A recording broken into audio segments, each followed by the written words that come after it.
Hello guys, welcome to it's you TV. నేను మీ నందు. ఇవాళ మనతో పాటు ఉన్న డైరెక్టర్ గారు తీసిన మూవీస్ అందరూ 90s కిడ్స్లో బాగా ఎక్కువ నచ్చుతుంది అని చెప్పుకోవచ్చు. అలానే ఆయన చేసిన ప్రతి మూవీ కూడా ఎంతో మంచి comedy and entertainment and funning movie. అది కూడా 90s కిడ్స్ జనరేషన్స్కి బాగా కనెక్ట్ అయ్యే మూవీస్ ఎక్కువ తీసిన డైరెక్టర్ రేలంగి నరసింహారావు గారు. మరి ఆయన అయితే స్టూడియోలో ఉన్నారు. ఆయనతో మాట్లాడి మరిన్ని వివరాలు తెలుసుకుందాం.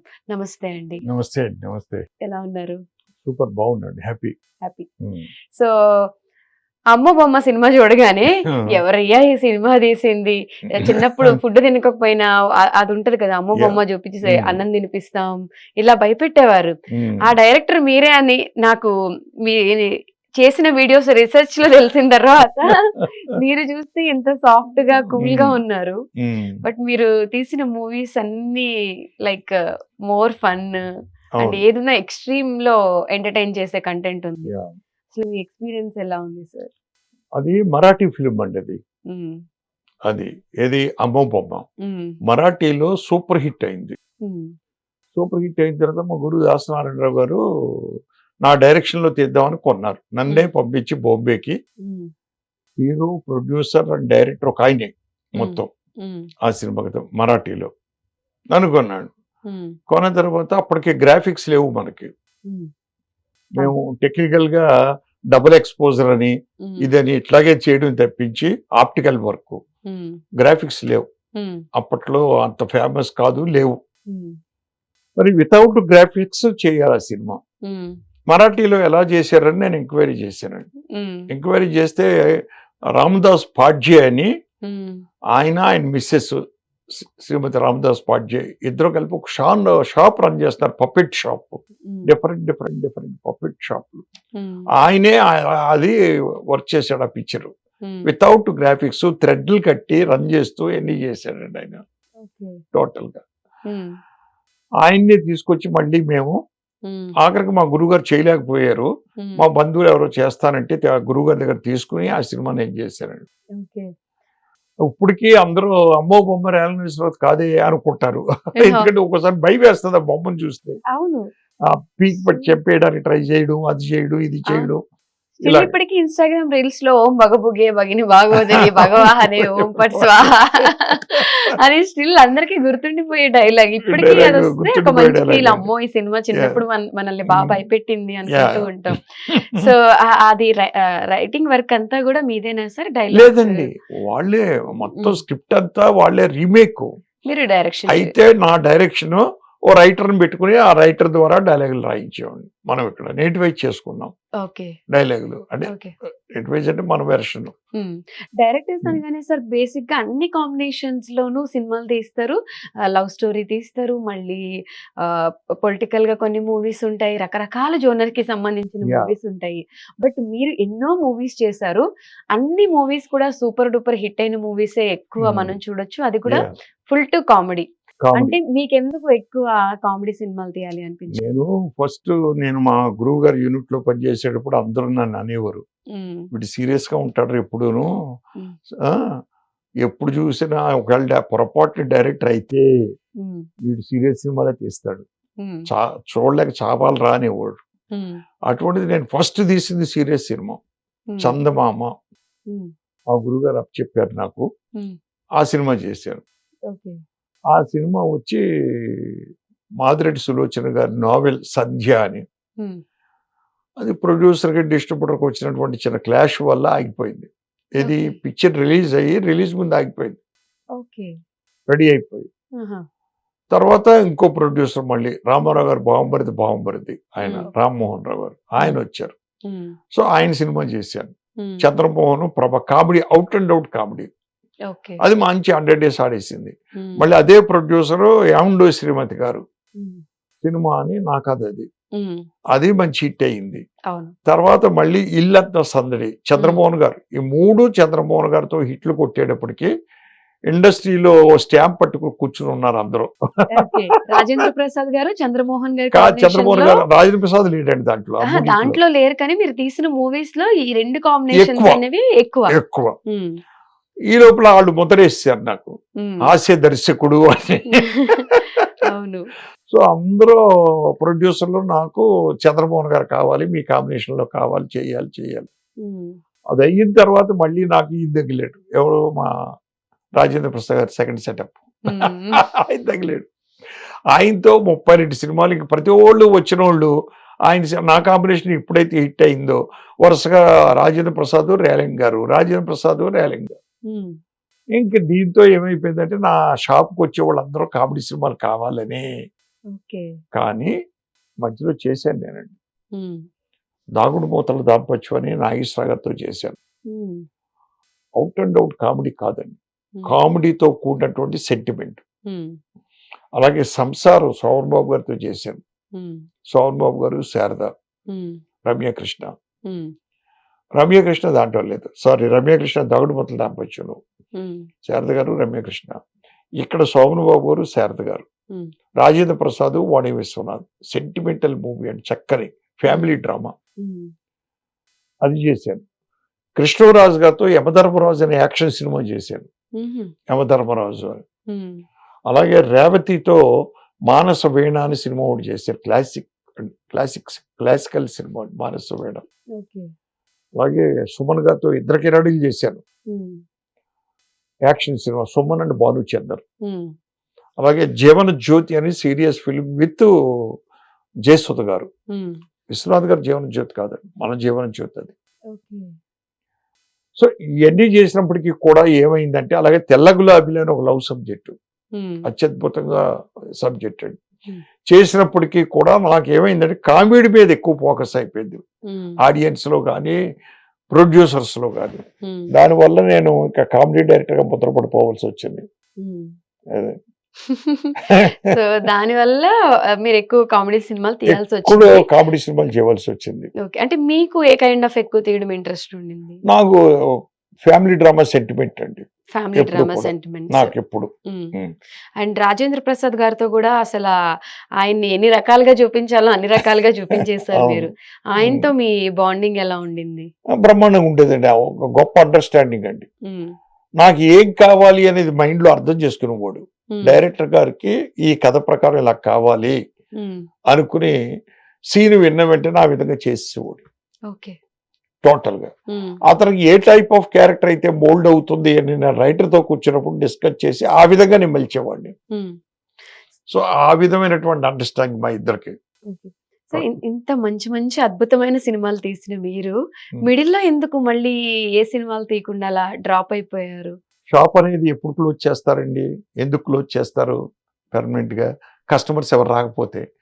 ఆ ప్రొడ్యూసర్ ఎవరు రాలేదు, మూయలేదు, అలా తలుపులు రెక్కలు పట్టు కూర్చున్నాను. ఎవరైనా దొరకదు. ఓకే, ప్రొడ్యూసర్స్ లేక ఆపారు కానీ మీరు మూవీస్ ఆపాలని లేదు, నేను నా అంతటా నేను రిటైర్డ్ అవ్వలేదండి.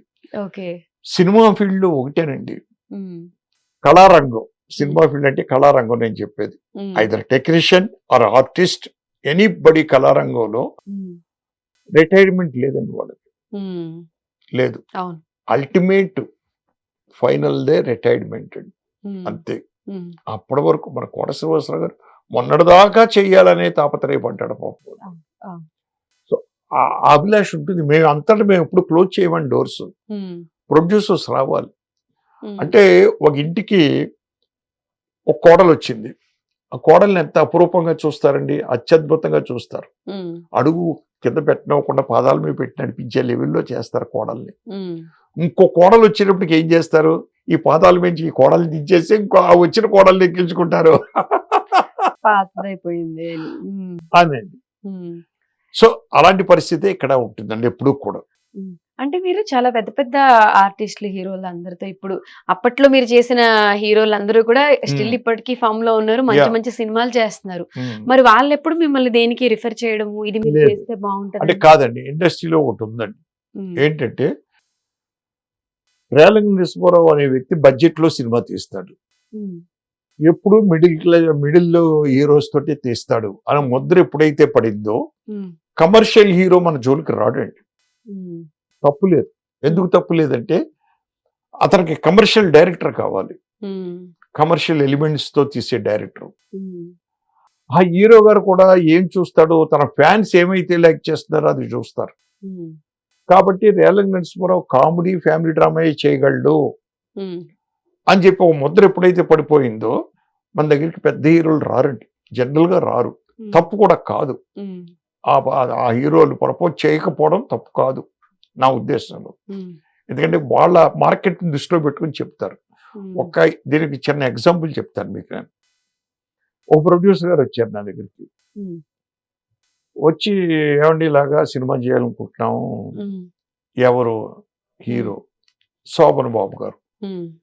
రాలేదు, నాకు కౌలు పంపిస్తే నేను వాళ్ళ ఆఫీస్కి వెళ్ళాను. ఎందుకంటే పెద్ద డిస్ట్రిబ్యూటర్, ఆయన పెద్ద డిస్ట్రిబ్యూటర్. వెళితే ఎవరండి హీరో అని అడిగాను. శోభన్ బాబు గారు అని. ఎగిరి గంతేసానండి నేను. శోభన్ బాబు గారు హీరోగా సినిమా, అది ఇది ఆనందపడిపోయి ఓకే సార్ చేద్దాం సార్ అన్నాను. అగ్రిమెంట్లు అవి చేసుకున్నాం. అగ్రిమెంట్లు ఏమి లేవండి, మాట అగ్రిమెంట్ చేసుకుని సిట్టింగ్ లో కూర్చున్నాం. వారం 10 రోజులు అయిందండి. తర్వాత నన్ను తీసేశారు. రీజన్ ఏంటో తెలియదు. నేను రీజన్ అడగలేదు ఇంక ప్రొడ్యూసర్ని. వాళ్ళు వేరే డైరెక్టర్ తో ప్రొసీడ్ అవుతున్నారు. మీరు రాసుకున్న స్టోరీకేనా? లేదు, it is a separate story. Okay, వాళ్ళు తెచ్చుకున్న స్టోరీ అండి.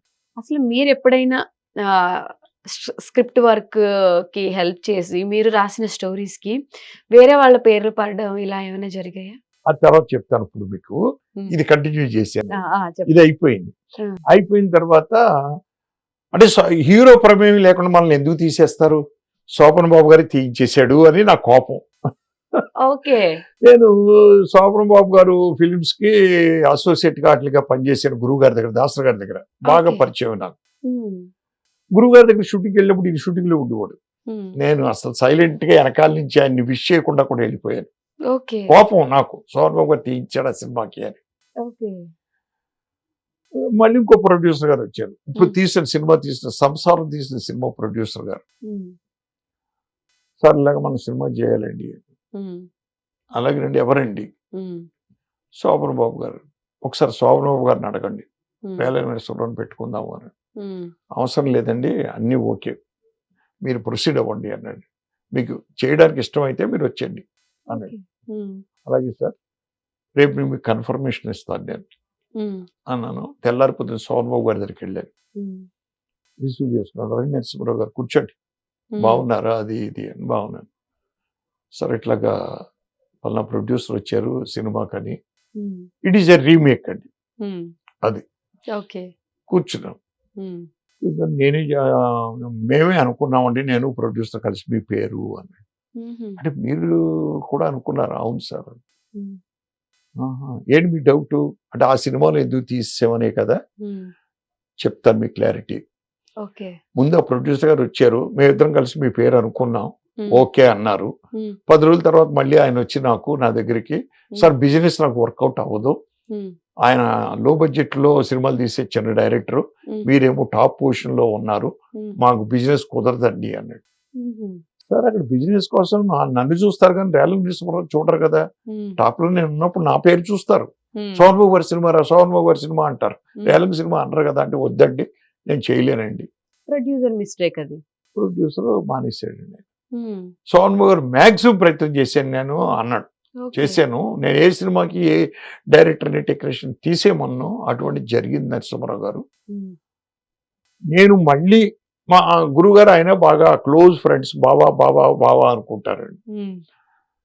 నేను మళ్ళీ ఒక సినిమా మీకు చెప్పాలి అని తాపత్రయంలో ఉండగా ఈయన వచ్చారు. ఈయన నేను మాటల్లో అనుకున్నప్పుడు మీ పేరు వచ్చింది, ఓకే అన్నాడు ఆయన కూడాను. ఆ విధంగా ఏం ప్రాబ్లం లేదు, హ్యాపీగా చేయండి అన్నాడు. అలాగే ఏమవుతుందంటే అండి, నాకు చెప్పానే మీకు, కమర్షియల్ హీరో మార్కెట్లో చిన్న డైరెక్టర్ అనేటప్పటికీ ఇబ్బందులు ఉంటాయి వాళ్ళకండి. నిజం కూడా. ఇప్పుడు ఆ ప్రొడ్యూసర్ గారు చెప్పింది కూడా న్యాయమే. శోభన్ బాబు పిలిచి ఎవరు డైరెక్ట్ చేస్తున్నారు, రేలంగి నరసింహారావు ఏమన్నా కామెడీ చేస్తాడు చిన్న సినిమా అనేస్తారు గమ్ముని. పాపం ఆయనకి ఇబ్బంది. మళ్ళీ అదే ప్రొడ్యూసర్ నా చేత వేరే సినిమా చేయించాడు మళ్ళీ. అంటే హిట్ అయిన తర్వాత ఆయనకు ఒక క్లారిటీ వచ్చి ఉంటుంది.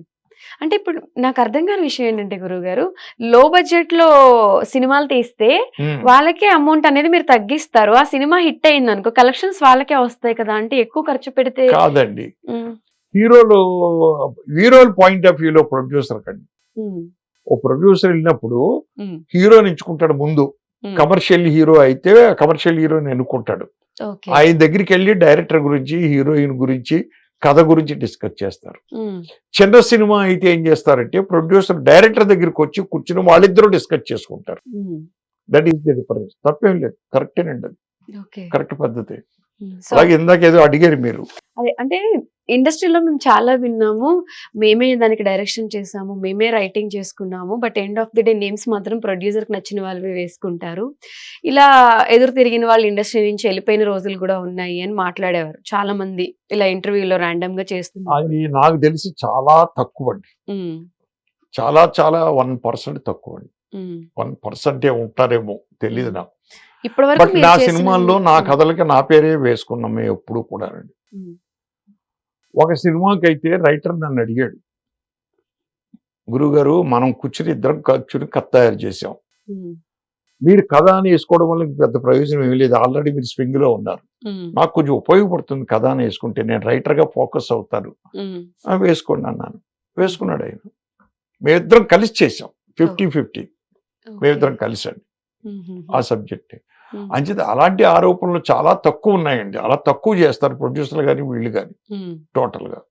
అదే అది ముందే డిసైడ్ అయిపోతుందండి, ఫస్ట్ లోనే కథ దర్శకత్వం మీరు అని ముందే డిసైడ్ అయిపోతుందండి. లేదు కథ బయట వాళ్ళని తీసుకొచ్చామనుకోండి వాళ్ళ పేరు వేస్తాం, వేయవలసిన ధర్మం ఉందండి టోటల్ గా. ఈ గ్యాప్ లో ఈ మధ్య కాలంలో ఏమైనా సినిమాలు చేశారా సార్? ఈ మధ్యలో ఈ సినిమాలు పెద్దగా ఏం చేయలేదు. 2 years బ్యాక్ ఒక సినిమా చేశానండి, ఊ కొడతావా ఊ అంటావా మామ, ఊ అంటావా మామ అని. వెన్నెల కిషోర్ని హీరోగా పెట్టి ఇది, కానీ అది సరిగా రిలీజ్ చేయలేకపోయారు. ఏదో మల్టీప్లెక్స్ లో రోజుకు ఒక షో వేసి దాని పబ్లిసిటీ కూడా లేకుండా కిల్ అయిపోయిందండి ఆ సినిమా. లేదు మంచి సబ్జెక్ట్.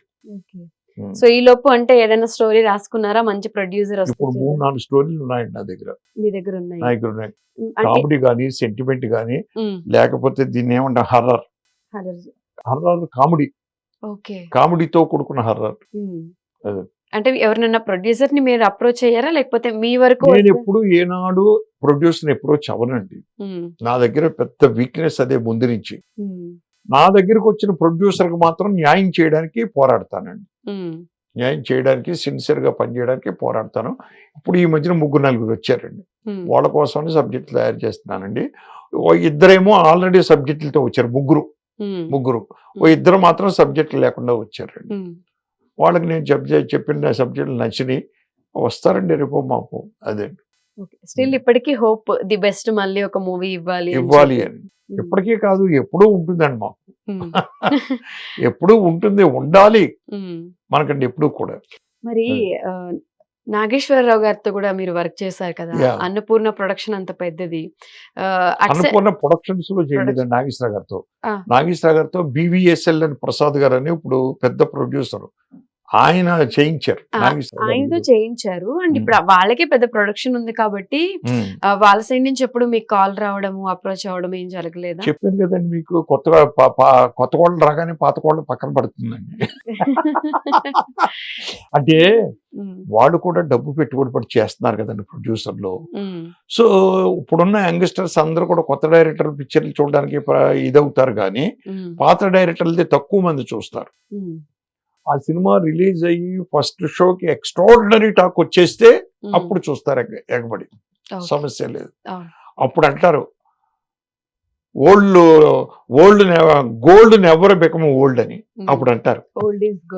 కాదండి, ఓల్డ్ నెవర్ బికమ్ ఓల్డ్. ఇది నాది కాదు, కోట శ్రీనివాసరావు గారు చెప్పింది. కోట శ్రీనివాసరావు గారితో మీకు మంచి ర్యాపో అనుబంధం ఉందండి, చాలా సినిమాలు చేశానండి ఆయనతో. రీసెంట్ గా ఆయన చనిపోవడం కూడా ఇండస్ట్రీలో ఎప్పటి నుంచో ఉన్న సీనియర్ ఆర్టిస్ట్ కదా, ఎలాంటి ఆర్టిస్టులు మళ్ళీ ఇప్పుడు రీప్లేస్మెంట్ అనేది కష్టం. అంటే కొంతమందికి సినిమా పరిశ్రమలో రీప్లేస్మెంట్ లేదండి. ఒక SVR, ఒక NTR, ఒక ANR, ఒక నాగభూషణం, ఒక సత్యనారాయణ గారు, ఒక కోట శ్రీనివాసరావు, ఒక సావిత్రి గారు, ఒక వాణిశ్రీ గారు, వీళ్ళకి రీప్లేస్మెంట్లు ఉండవండి, ఉండవు. ఎందుకంటే ఇంకొక విధంగా వస్తారు ఆర్టిస్ట్ మనకండి, ఎక్స్ట్రాడినరీ పెర్ఫార్మెన్స్ తో వస్తారు. బట్ ఆల్ రూట్ వేరు, వీళ్ళ రూట్ వేరు, అలా ఉంటాయి అవును.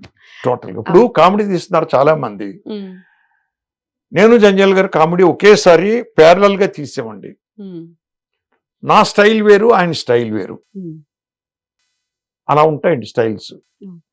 అంటే మాకు అనిపిస్తూ ఉంటది ఓల్డ్ మూవీస్ చూసినప్పుడు లైక్ ఆ ఫ్యామిలీ ఎమోషన్స్ కానివ్వండి, ఉమ్మడి కుటుంబాలు, ఒక కనెక్షన్ అంటే స్నేహం అయినా కానీ ఇప్పుడు మీరు చెప్తున్న ఆర్టిస్టులు అందరూ కూడా ఫ్యామిలీ ఓరియంటెడ్ స్టోరీస్. ఆ సినిమాలు చూస్తే ఎవరో ఒకళ్ళ ఇంట్లో ఈ స్టోరీ జరిగింది కదా అనిపించే విధంగా ఉంటాయి. Yes. బట్ ఇప్పుడు వస్తున్న సినిమాలు లవ్ స్టోరీస్ కానివ్వండి అంత ప్యూరిటీ లేదు. ఏదో అన్ని డబుల్ మీనింగ్ డైలాగులు వాటితో Yeah. వీటితో అనే ఫీల్ వస్తుంది. అంటే కొన్ని సినిమాలు చూడాలి అని అనిపించట్లేదు. మీరు ఎప్పటి నుంచో ఇండస్ట్రీలో ఉన్నారు, మంచి సక్సెస్ఫుల్ డైరెక్టర్ గా. అవును. మీకేమనిపిస్తుంది అంటే ఇప్పుడు? వచ్చిందని ఆ మార్పు చాలా మంది చెప్తారు, అట్లాంటి మార్పు వచ్చిందని. ఉమ్, చాలా ఇలా చూస్తున్నారు ఏంట్రా, అలా చూస్తున్నారు ఏంట్రా అని. ఉమ్, అలాగని చెప్పి అత్యద్భుతమైన కామెడీ సెంటిమెంట్ పెట్టేసి అద్భుతమైన సినిమా తీస్తే చూడట్లేదు మరి. ఉమ్, అలాంటి సినిమానే ఆడియన్స్ కొంతమంది చూస్తున్నారు, ఎంకరేజ్ అవును. చేస్తున్నారు. ఉమ్, దానివల్ల ఏమవుతుంది, ప్రొడ్యూసర్కి డబ్బులు పోతున్నాయి. ఉమ్, ఎందుకురా మనం డబ్బు పెట్టుబడి పెట్టి దేశానికి మనుషులకి నీతులు నేర్పాలి అని వాళ్ళు ఈ రూట్లో వెళ్తున్నారు పాపం. ఉమ్, ఎవరైనా తప్పడానికి వీలు లేదండి మనం ఉమ్, టోటల్ గా. అది మీరు ఇక్కడ బాగా బూతులు ఉన్నాయి, లేకపోతే ఇది ఎలాగ ఉన్నాయి, ఇది ఎలాగ ఉన్నాయి, ఈ అమ్మాయి గురించి వీళ్ళు ఎలా తీశారు, ఉమ్, లేకపోతే ఈ అబ్బాయి గురించి వీళ్ళు ఎలా తీశారు అని ఖండించారు అనుకోండి సినిమాని, ఉమ్, మళ్ళీ తీరెవరను ఉమ్. ఖండించట్లేదే, మరి ఎంకరేజ్ చేస్తున్నారు అవును. అలాంటి సినిమాలను కూడా. అవును. ఉమ్. రీసెంట్ గా వచ్చిన సినిమాల్లో మీకు బాగా నచ్చిన సినిమా ఏది? ఉన్నాయండి, చాలా మంచి సినిమాలు ఉన్నాయండి. ఉమ్, టు బి ఫ్రాంక్ ఉమ్, చాలా చాలా వచ్చినాయండి ఈ మధ్యన. మరి కుబేర ఒకటి అత్యద్భుతమైన సినిమాయే కదండి, ఉమ్, టు బి ఫ్రాంక్ చెప్పాలండి. ఉమ్, అలాగే అనిల్ రాపూడ్ చేశాడు సంక్రాంతికి వస్తున్నాం, ఉమ్, మరి ఎక్స్ట్రాడినరీ ఫ్యామిలీ డ్రామా, ఉమ్, సూపర్. అసలు ఉమ్, కామెడీ లెవెల్లో చెప్పాడు దాన్ని అండి చక్కగా, ఉమ్. తన స్టైల్లో. అవును. ఇలాంటి చాలా సినిమాలు వచ్చినాయి ఈ మధ్యకాలంలో రండి, మంచి ఉమ్, సినిమాలు. ఉమ్. ఉమ్. మీరు ఏదైనా పెద్ద సినిమాలకి స్క్రిప్ట్ వర్క్ కానివ్వండి, ఈ కామెడీ డైలాగ్స్ రాసివ్వడం కానివ్వండి, అలా ఏమైనా చేస్తారు? డైలాగులు నేను ఎప్పుడు రాయలేదండి. రైటర్ రాసిన డైలాగుల్లో కొన్ని చేంజెస్ నేను చేసుకోగలుగుతాను కానీ, బట్ నా అంతటి నేను ఎప్పుడు డైలాగులు రాయలేదండి, ఏ సినిమాకి రాయలేదు. అలాగే స్క్రిప్ట్ వర్క్ ఏదైనా పిలిస్తే వెళ్తాను నేనండి, వెళ్ళి కూర్చుంటాను, వర్క్ చేస్తాం, తప్పే ఉంది. ఇట్ ఈస్ అవర్ ప్రొఫెషన్ మనకండి. తప్పే వేరే డైరెక్టర్ అవ్వచ్చు, వేరే ప్రొడ్యూసర్ అవ్వచ్చు, మనం వెళ్ళి కొంచెం పని చేస్తాం, వర్క్ చేస్తాం, మనతో ఉన్న తెలివితేటలు చెప్తాం వాళ్ళకి అవసరం అయితే ఉపయోగించుకుంటారు, లేదంటే లేదండి. సో ఎంత పెద్ద డైరెక్టర్ అయినా సక్సెస్ చూసిన తర్వాత ఖాళీగా ఉండాలి అంటే ఒక state of mind like depression లోకి వెళ్ళిపోవడం. అంటే ఒక్కసారి మనం ఇండస్ట్రీలోకి అడుగు పెట్టాము అంటే ఎంత కష్టమైనా కానీ దీన్ని వదిలి వెళ్ళాలి అని అనిపించదు. అలా ఫైనాన్షియల్ గా మీరు స్ట్రగుల్ అయిన రోజులు ఉన్నాయా? లేదు, ఫైనాన్షియల్ ఏనాడు స్ట్రగుల్ అవ్వలేదండి. ఎందుకంటే నాకు ఇద్దరు కొడుకులు అందుకొచ్చేసారు, మేము హ్యాపీగానే ఉన్నాం, హౌస్ ప్రాబ్లం లేదు. మద్రాసులో హౌస్ ఉండేది, సొంత హౌస్. మద్రాసు నుంచి ఇక్కడ షిఫ్ట్ అయినప్పుడు అది అమ్మేసి మళ్ళీ ఇక్కడ కట్టుకున్నాం చక్కగాను. సో ఆ ఫైనాన్షియల్ ప్రాబ్లం ఏనాడు రాలేదండి. ఎందుకు రాలేదు అంటే అదర్ యాక్టివిటీస్ నాకు లేవు కాబట్టి అండి. అదర్ యాక్టివిటీస్ నాకు లేవు. ఈవినింగ్ పూట ఫ్రెండ్స్ తో కూర్చునేమో మందులు ఖర్చు పెట్టుకోవడాలు చేయడాలు, లేకపోతే సరదాగా టూర్లు వెళ్ళడం ఫ్రెండ్స్ తోటి చేయడం, లేదంటే సరదాగా కూర్చుని గ్యాబ్లింగ్ ఆడడం, ఇలాంటివి మనకు అస్సలు అలవాట్లేదండి నాకు. అది మా గురువు నేర్పిన విద్య మాకండి, గురువు నేర్పినటువంటి చిట్కాలు. నువ్వు 24 hours నీ వర్క్ గురించి ఆలోచించు, ఖాళీగా ఉంటే ఏదైనా కొత్త పాయింట్ తీసుకుని ఆ కొత్త పాయింట్ డెవలప్ చేయి. ఇప్పుడు మీరు అన్నారు ఇందాక ఒక మాటలో, రిటైర్డ్ అయిపోయి ఊరికే ఖాళీగా కూర్చోవాలంటే కష్టం కదా, పని లేకుండాను అది అంటే నేను అలా అనుకోను. నేను ఎంతసేపు టిఫిన్ అయిపోయిన దగ్గర నుంచి కొత్త పాయింట్ ఏదైనా ఒకటి తీసుకోవాలి. ఇదిగో పలానా సినిమాలో ఈ పాయింట్ తీసుకున్నాడు, అలాగే మనం ఏదైనా కొత్త పాయింట్ తీసుకోవచ్చు కదా, చేయొచ్చు కదా అని కొత్త పాయింట్ కోసం ఎదుగుతూ ఉంటాను, చేస్తూ ఉంటానండి. ఇప్పటికీ మూవీస్ గురించి ఆలోచిస్తారు ఎప్పుడు అదేనండి. ఓకే, మీకు బాగా నచ్చి మీకు బాగా ర్యాపో ఉన్న అప్పటి హీరో హీరోయిన్స్ ఎవరు ఉన్నారండి? నాకు బాగా ర్యాపో అంటే వీళ్ళే, చంద్రమోహన్ గారు, రాజేంద్ర ప్రసాద్ గారు, వాళ్ళందరూనండి. అలాగే పెద్ద హీరోస్ అందరూ నన్ను పలకరించేవారు, మాట్లాడేవాడిని. నాగేశ్వర గారు కానీ, రామారావు గారితో ర్యాపో తక్కువ, నాగేశ్వర గారితో, శోభన్ బాబు గారితో, కృష్ణరాజు గారితో కృష్ణ గారితో నేను సినిమాలు చేయలేదు, కానీ రేపో ఉంది బాగా వారితో. అంటే అప్పట్లో మంచి టాప్ లో ఉన్న హీరోస్ శోభన్ చెప్తూ ఉంటారు, అందగాడు అంటే శోభన్ బాబు గారు, ఆయన అందమే వేరు అని చెప్పి. అలానే కృష్ణంరాజు గారు, కృష్ణ గారు, ఆ జనరేషన్ నాగేశ్వరరావు గారు, రామారావు గారితో నాకు పెద్ద రేపో లేదండి. ఏదో అప్పుడు ఒక్కో డైలాగు 2 డైలాగులు తప్పించి ఆయనతో ఎక్కువ రేపో లేదు. సో హీరోయిన్స్ లో ఎవరు ఇష్టం మీకు బాగా? ఉన్నారండి, మనకి అత్యద్భుతమైన హీరో సావిత్రి గారు అండి. నేను చేయలేదు అప్పటికి, మా గురువు గారు చేశారు. మా గురువు గారు ఒక పిక్చర్ ప్రొడ్యూస్ చేసినప్పుడు ఆయన్ని స్వయంగా చూశాను. ప్రొడ్యూస్ చేశారు, దుర్గా నాగేశ్వర గారు డైరెక్ట్ చేశారు, సుజాత అనే సినిమా. దాంట్లో సావిత్రి గారు చేశారు. చూడడం అదృష్టంగా భావించేవాడు. మాట్లాడారు ఎప్పుడైనా సావిత్రి గారు? అప్పుడు మాట్లాడేవాడు. అలాగే నేను అసోసియేట్ గా పనిచేసిన సర్కస్ రాముల్లో చిన్న వేషం, 2 సీన్లో 3 సీన్లో అంతే. బిగినింగ్ లోనే వస్తుందండి అది, టైటిల్ కంటే ముందే వస్తుంది. సావిత్రి గారి గురించి పర్టికులర్ గా అందరూ చెప్తూ ఉంటారు కదా, ఆవిడ సెట్ లో వస్తే ఇలా ఉంటుంది అలా ఉంటుంది అని. కృష్ణంరాజు గారు వస్తే ఫుడ్ ఉంటుంది, సూర్యకాంతం గారు వస్తే ఫుడ్ ఉంటుంది. అలా ఒక్కొక్క హీరోని తలుచుకుంటే మీకు ఏం ఎక్స్పీరియన్స్ గుర్తొస్తుంది? అంటే సూర్యకాంతం గారితో నాకు పెద్ద అటాచ్మెంట్ లేదండి. నేను అప్రెంటిస్ గా ఒక సినిమా చేశాను, ఆవిడ ఫస్ట్ సినిమా ఆవిడ యాక్ట్ చేసింది దాంట్లో, మహమ్మద్ బిన్ తుగ్లక్ అని. అలాగే 2వ సినిమా చేశాను, దాంట్లో కూడా చిన్న గెస్ట్ క్యారెక్టర్ వేసింది ఆవిడండి, ఊరి కుప్పకార్ అని. అప్పుడు మాకు పెద్ద అటాచ్మెంట్ లేదు.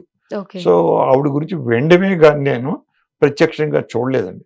నేను ప్రత్యక్షంగా చూసిందల్లా శోభన్ బాబు గారిని. ఇది కృష్ణరాజు గారు, శోభన్ బాబు గారు, నాగేశ్వరరావు గారు, వీళ్ళందరితో చూశాను. వీళ్ళలో అందరిలోనూ అత్యద్భుతమైనటువంటి లక్షణాలు ఉన్నాయండి.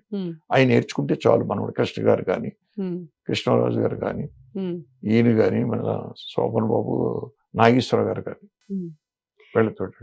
రామారావు గారితో మంచి లక్షణాలు ఉన్నాయి, కానీ నేను అంత దగ్గర ర్యాపో లేదండి నాకు వారితో. ఇప్పటి వరకు మీరు వర్క్ చేసిన హీరోల్లో ప్రెసెంట్ ఉన్నవాళ్ళు చాలా తక్కువ మంది, ఆల్మోస్ట్ అందరూ కాలం చేసిన వాళ్ళు మంది ఉన్నారు. సో ఉన్న వాళ్ళతో మళ్ళీ ఎవరి కాంబినేషన్ లో మీకు రిపీట్ మూవీ చేయాలి? అలా నేను అనుకోను సార్. ప్రొడ్యూసర్ వస్తాడు చూడండి, ఆ వచ్చిన ప్రొడ్యూసరు ఏమండి పలానా కథ అని ముందు అనుకుంటాం. ఆ కథలో ఈ హీరో ఇదైతే బాగుంటుందని ప్రొడ్యూసర్ అనాలండి.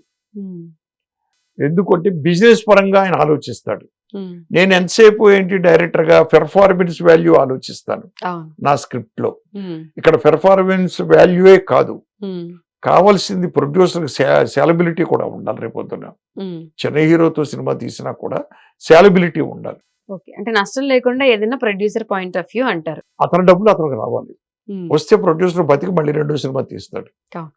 దానికి మాక్సిమం ప్రయత్నంలో మనం చెయ్యాలండి. కాబట్టి ప్రొడ్యూసర్ యొక్క అభిప్రాయం ప్రకారమే నేను ప్రొసీడ్ అవుతానండి ఎప్పుడు. ఇప్పుడు రాజేంద్ర ప్రసాద్ గారితో మాట్లాడుతూ ఉంటారా? ఎప్పుడు రెగ్యులర్ గా. ఇందాక ఇప్పుడు ఇక్కడికి వచ్చే ముందు, ఇంటర్వ్యూకి వచ్చే ముందు కూడా మాట్లాడాను. ఎందుకంటే నేను ఆయనది బర్త్డే, నేను ఎత్తలేదు ఫోన్. ఆయన ఫోన్లు ఇంట్లో పెట్టేసి బయటకు వెళ్ళాడు ఆయన, నార్త్ ఇండియా ఎక్కడికో టెంపుల్ కి. దాంతో మనం ఎత్తలేదు. పొద్దున ఫోన్ చేశాడు, మాట్లాడతామండి ఎప్పుడు. రీసెంట్ గా కూడా అంటే ఎంతో స్ట్రాంగ్ గా ఉండే రాజేంద్ర ప్రసాద్ గారు కూడా కొంచెం రీసెంట్ గా కొంచెం డౌన్ అయ్యారు, కొంచెం మెంటల్ పరంగా కూడా. కూతురు మెంటల్ పరంగా అంటే వాళ్ళ అమ్మాయి చనిపోయిన తర్వాత డిప్రెషన్కి వెళ్ళాడండి. ఈ ట్రిప్ కూడా ఆయన బర్త్డే ఇది ఇంట్లో ఉంటే వాళ్ళు వచ్చి వీళ్ళు వచ్చి విష్ చేస్తారు అది ఇది. మొన్నే కదా నా కూతురు పోయింది అని అది అవాయిడ్ చేయడం కోసమే టెంపుల్కి వెళ్ళాడా నార్త్ ఇండియా అని నాకు డౌట్ వచ్చిందండి, నా పర్సనల్ డౌట్. అంటే బాధ ఉంటుంది కదండి. సో ఆ బాధలో ఏదైనా ఒక్కోసారి కొంచెం బ్యాలెన్స్ తప్పడానికి అవకాశాలు ఉంటాయండి. సార్ ఇప్పుడు వచ్చే జనరేషన్ లో డైరెక్టర్స్ కి మీరు ఏదైనా చెప్పాలి అనుకుంటే ఏం చెప్తారు? ఏమీ లేదండి, మా గురువుగారి పాలసీ ఎప్పుడు మీరు ప్రొడ్యూసర్ దృష్టిలో పెట్టుకోండి. ప్రొడ్యూసర్ సేఫ్ అయితే మళ్ళీ ఇంకో సినిమా తీస్తాడు, చాలా మంది బతుకుతారు మళ్ళీ. అది దృష్టిలో పెట్టుకోండి మీరు. అలాగే రెండోది ఏంటంటే, ఒక కథ తోచగానే క్రియేట్ చేయగానే మీరు స్టోరీ లైన్ని షూటింగ్ పెట్టేసుకోవద్దు. ఆ స్టోరీ మీద మీరు ట్రీట్మెంట్ వర్క్ చేయండి, స్క్రీన్ ప్లే చేయండి, డైలాగ్ వెర్షన్ ఫినిష్ చేసుకోండి, then go for sets. Sets కి వెళ్ళి కథ గురించి డిస్కస్ చేసుకుంటూ అక్కడ కూర్చోబెట్టి రైటర్ సీన్లు రాయొద్దు, టైం వేస్ట్. ఇది కానీ ఇప్పుడు డైరెక్టర్లు ఇది పాటించగలిగితే బ్రహ్మాండంగా ఉంటుందండి. రెండోది ఇంకోటి ఏంటంటే, కొంతమంది వ్యక్తులు స్టోరీ డిస్కషన్ అని చెప్పేసండి ఎక్కడెక్కడికో కాశ్మీర్ వెళ్తారు, గోవా వెళ్తారు, అక్కడికి వెళ్తారు, ఈ మధ్యన అమెరికా వెళ్తున్నారు. ఎందుకండి? మీరు అమెరికా వెళ్ళి ఈ బ్రెయిన్ తీసి పక్కన పెట్టి కొత్త బ్రెయిన్ వేసుకుంటలేదుగా స్టోరీ డిస్కషన్ కి. నా పాయింట్ అది. ఇదే బ్రెయిన్ ఇక్కడ ఎందుకు వర్కౌట్ అవ్వదు నా ఉద్దేశం. అంటే డిఫరెంట్ లొకేషన్స్ కి వెళ్తే కొన్ని ఎక్కువ థాట్స్ వస్తాయి. థాట్ అనేది ఎక్కడైనా వస్తుందని కూర్చుని ఉంటే, అది కాదండి. కొంతమంది ఏంటంటే ఇక్కడ ఉంటే మనకి డిస్టర్బెన్స్, వాళ్ళు వస్తారు, వీళ్ళు వస్తారు, అలా వస్తారు, ఇలా వస్తారు అని. ఏముందండి, అసిస్టెంట్కి ఫోన్ ఇచ్చేసి, సార్ మా 4 రోజులు మాట్లాడలేరు, మ్యాటర్ ఏమైనా ఉంటే మీరు చెప్పండి అని నోట్ చేసుకుని సాయంత్రం చెప్పండి అతనికి. Okay avoid like that. అంతేగాని అక్కడికి ఎక్కడికో వెళ్ళిపోతే మంచి థాట్స్ వస్తాయి, అది ఇది అన్ని పొరపాటు అండి. క్రియేషన్ అనేది ఇంట్లో కూర్చొని తిరుగుతున్నా, సోఫాలో కూర్చున్నా, తింటూ ఉన్నా కూడా క్రియేషన్ పుడుతుందండి. ఆలోచించవచ్చు, వేరే ధ్యాస పెట్టుకోకుండా. మీరు కొంతమంది ఏమవుతుందండి, 6 అవగానే 6 అయిపోయింది అని వేరే ధ్యాసకి వెళ్ళిపోతారు. ఇంకా మందు బాటిల్స్ కనిపిస్తూ ఉంటాయి. ఇది తీసి పక్కన పెట్టాలి క్రియేషన్లో. సో మీరు ప్రొడ్యూసర్ని సేవ్ చేయాలనుకున్నారు. అలాగే ఇంకొక పాయింట్ డైరెక్టర్కి నేను చెప్పాలనుకుందండి, మీరు చిరంజీవి గారితో తీయండి, లేకపోతే ఎవరో పుష్ప హీరోతో చేయండి, లేకపోతే ఇంకోళ్ళతో చేయండి, లేదంటే చిన్న ఆర్టిస్టులతో చేయండి, కొత్త ఆర్టిస్టులతో చేయండి. చేసినప్పుడు ఇప్పుడు రేలంగి నరసింహారావు సినిమా చేస్తున్నాడు, ఒక సుమన్తో చేస్తున్నాడు, లేదు రాజేంద్ర ప్రసాద్ తోటి, లేకపోతే ఒక ఎవరో కానీ కొత్త కుర్రోడు చేస్తున్నాడు. చేసినప్పుడు ఈ సినిమా మార్కెట్ వాల్యూ ఎంత ఉంటుంది రేపు పొద్దున్న, మనం చేసిన తర్వాత ఎంత కొంటారు మన ప్రొడ్యూసర్ నష్టపోకుండా అని ముందు మీరు వర్కౌట్ చేయండి. ₹1 కొంటారు అని మీకు మైండ్లో అనిపిస్తే మీరు కొంత ఎంక్వైరీ చేయండి, డిస్ట్రిబ్యూటర్ని, బయర్స్ని, వాళ్ళ ద్వారా ఫోన్లు చేసిన తర్వాత మీరు ఆ రూపాయికి 75 పైసల్లోనే మీరు సినిమా తీయండి. అంటే ఒక 25 పైసలు తగ్గించండి వాళ్ళు చెప్పిన దానికంటే కూడా. ₹1 సాలబిలిటీ ఉంది అంటే 75 పైసలకి ఎందుకు తీయమంటున్నానంటే, ట్యాక్సులు గిక్స్లు ఇవన్నీ కలిపి ₹1 అవుతుంది మీకు. గవర్నమెంట్ ట్యాక్స్ కానీ, థియేటర్కి పోయే డబ్బు కానీ ఇవన్నీ కలిపి. అప్పుడు ఏమవుద్ది, ప్రొడ్యూసర్కి తను పెట్టిన డబ్బుకి డోకా లేదు. సినిమా హిట్ అయింది అనుకోండి, అది బోనస్ మొత్తం. ఇది ఈ డైరెక్టర్లు ఈ రోజు చేయవలసిన పని అండి. కానీ ఏం చేస్తున్నారండి, మొన్నరా ఆడి సినిమా తీసుకెళ్ళి అసలు అక్కడెక్కడో ఎవరెస్ట్ శిఖరం మీద తీసాడంటరా. ఎవరెస్ట్ శిఖరాన్ని మించింది ఇంకేముంది, అంతరిక్షంలో తీస్తే బాగుంటుంది కదా. మనం ఏంటి ఆడే తీస్తే ఎవరెస్ట్లో నేనేంటి అని మీరు ఇలాగా దీనికి పోయి అవి చేస్తున్నారు మీరు అనవసరంగా. ఎందుకంటే అది అవసరమా అది మీకు? అంటే మీరు అన్నట్టు నరసింహ గారు, ఆ జనరేషన్ కి తగ్గట్టు, ఆ ఆడియన్స్ కి తగ్గట్టు అప్పట్లో అంత కామెడీ సెన్స్ లో మూవీస్ తీయడము అది గ్రేట్. ఇప్పుడు మీరు అన్నట్టు ఇప్పుడు జనరేషన్ మారిపోయింది, అప్పట్లో ఉన్న మూవీస్ రావట్లేదు. ఇప్పుడు సినిమా తీయాలి అంటే అసలు మరి మనం కూడా అప్డేట్ అయ్యి వాళ్ళకి నచ్చే విధంగా తీయాలి అనే థాట్ ప్రాసెస్ మీకు ఉంటుందా? అప్డేట్ అయి తీయండి, నేను అప్డేట్ అవ్వకుండా సినిమా తీయొద్దు అంటున్నాను. నేను మిగతా డైరెక్టర్స్ గురించి అడగట్లేదు. నేను కూడా ఎవరైనా సరే అప్డేట్ అయ్యే సినిమా తీయాలి, కానీ మార్కెట్ వాల్యూ దాటి మీరు బడ్జెట్ పెట్టొద్దు అంటున్నాను నేను అనేది. అంటే అవసరం లేదు, అన్నెసరీ మీకండి, టోటల్ గా మీకండి. సో నేను అనేది అది, అక్కడ ఆ పాయింట్కి వస్తున్నాను. కానీ ఇప్పుడు ప్రజెంట్ సినిమా ఎవరైనా సరే అప్డేట్ అయ్యే చేయాలి. పూర్వకాలం లేక అమ్మాయిని తలంచి కూర్చో, పెళ్లి చూపులు వచ్చారు చూసుకో, నీ ఆ తలెత్తి పైకి చూడు, అబ్బాయి ఎలా ఉన్నాడు, అమ్మాయి ఎలా, ఇవన్నీ పోయినాయి ఈ రోజులు. నాన్న నేను పలానా అబ్బాయిని ప్రేమించాను, వెళ్ళి మాట్లాడరా. అది ఇప్పుడు వచ్చిన సిస్టము. ఆ సిస్టమ్ కూడా మనం ఫాలో అవ్వాలి, తప్పదు. మరవండి, తప్పదు. ఇంకా పూర్వకాలం లేక ఇలాగే చేస్తే మనం అవుట్ అండి.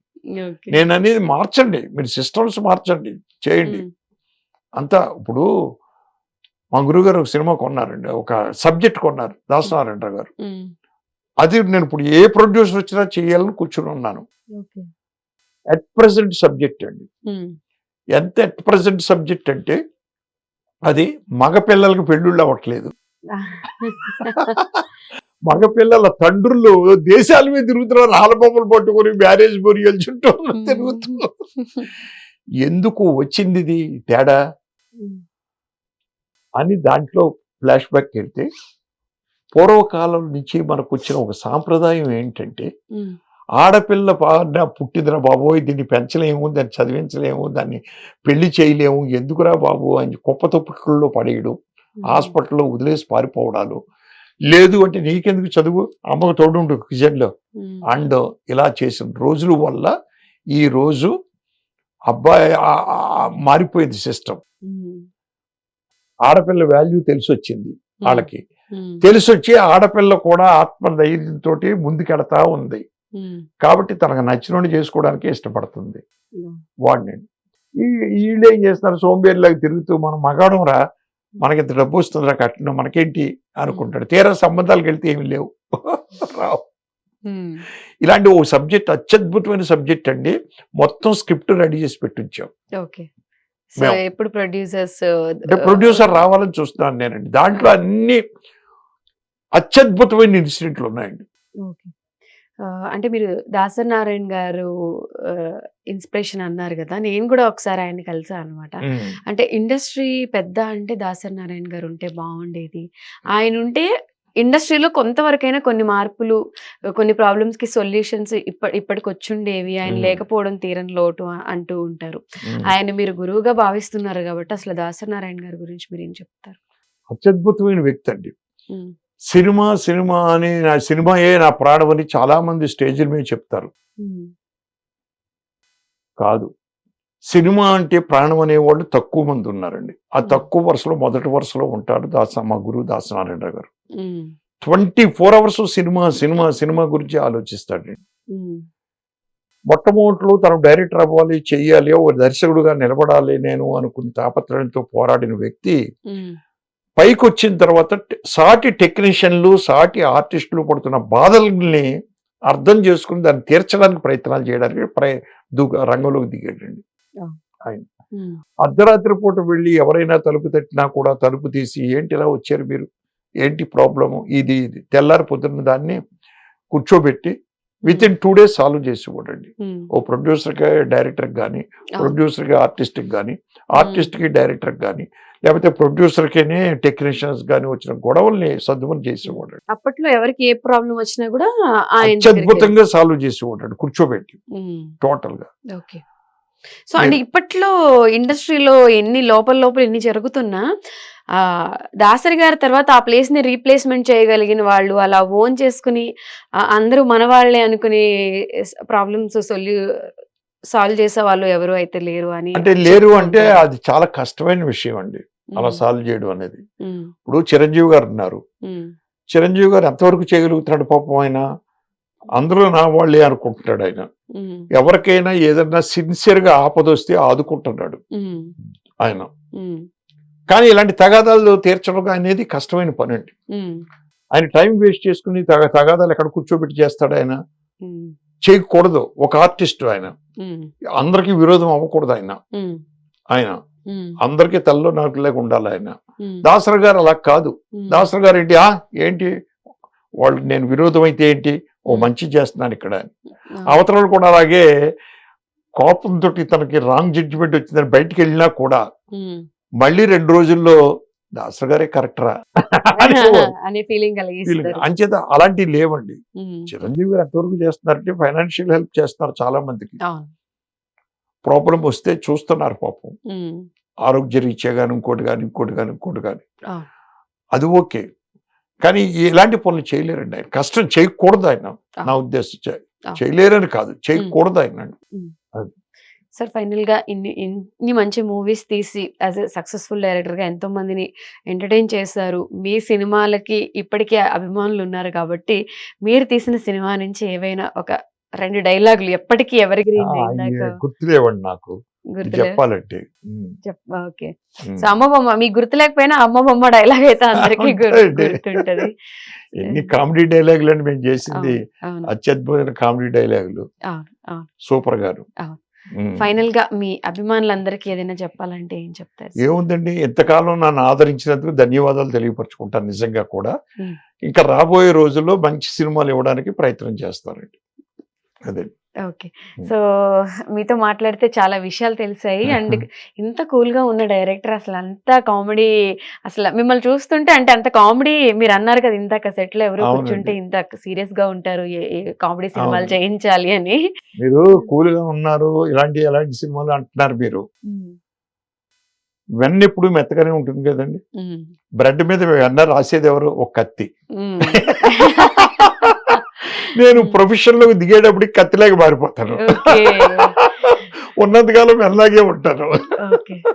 సో ఎంతో మంచి మూవీస్ అభిమానులందరికీ అందించారు. ఎలానో స్క్రిప్ట్లు రెడీగా చేసుకున్నారు కాబట్టి ఇంత మంచి డైరెక్టర్, అప్పట్లోనే అన్ని హిట్లు కొట్టి ప్రూవ్డ్ డైరెక్టర్ కాబట్టి ఇప్పుడున్న ప్రొడ్యూసర్ కూడా నరసింహారావు గారికి కొంచెం ఛాన్సెస్ ఇచ్చి సపోర్ట్ చేస్తే మేబీ ఇంకా మంచి మంచి కామెడీ మూవీస్. సక్సెస్ కేవలం డైరెక్టర్ వల్ల రాదండి నా అభిప్రాయం. ఆర్టిస్టులు, ప్రొడ్యూసర్స్, రైటర్ మనం అనుకున్న కథని చక్కగా పేపర్ మీద రాసి డైలాగులు రాయగలిగే సత్తా కలిగిన రైటర్ దొరకాలి.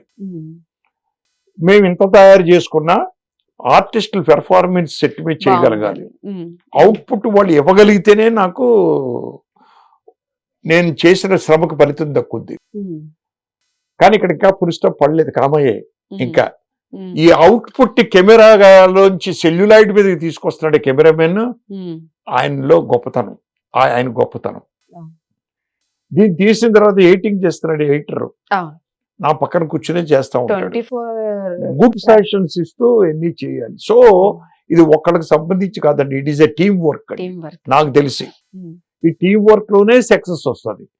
అంచేది ఈ ఒక్క సక్సెస్ నా వల్లే వచ్చిందని కాళ్ళు ఎగరేస్తున్నారు ఈ మధ్య చాలా మంది. కొంతమంది హీరోలు కానీ కొంతమంది డైరెక్టర్లు కానీ. తప్పు.